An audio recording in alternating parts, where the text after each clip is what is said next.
Hey Rowan, today I'm going to talk to you about gardening. That is a raised flower bed that I've built over the course of a couple of weeks. It's made of 2x6s and stone, and it's filled with a mixture of mulch or of mushroom compost and soil. So you can't grow, well, you can grow stuff directly in compost, but it helps if you have a little bit of soil in there for like minerals. And you need to have the compost in there for the organic nutrients. It has a lot of potassium and nitrogen and things that make plants grow. So what am I going to grow, you ask? Well, one of the things I'm going to grow is this corn. This is Indian corn, which actually we picked up with you when we were out in Nebraska, and it was meant for decoration, but I'm going to hang it right here and feed the squirrels with it.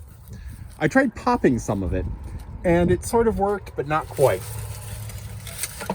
So inside we have the seeds where we're starting, because it snowed today, even though it's Earth Day in April.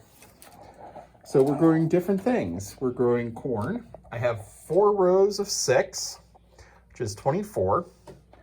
I'm growing beans. I'm growing beans.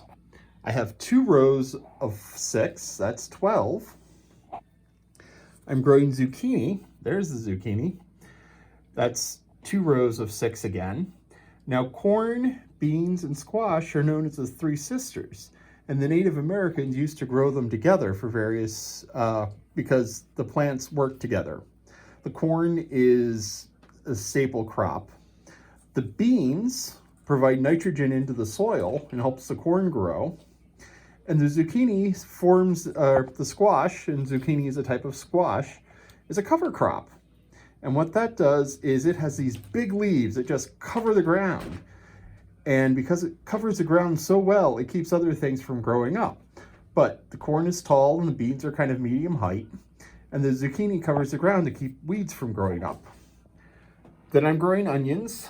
I love onions, but you know, my brother Peter's allergic to them, but oh, they taste so good.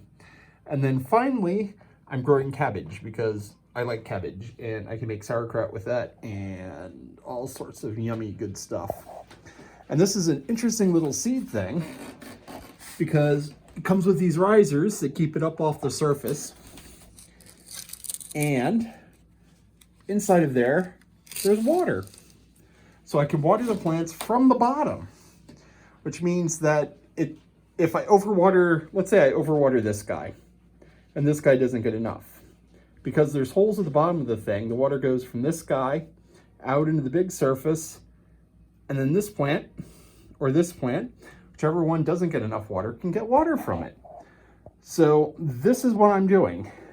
And because I've just started these plants out, I'm going to cover them up, and we'll let them grow. And in about 6 weeks or so, I'm going to take them outside.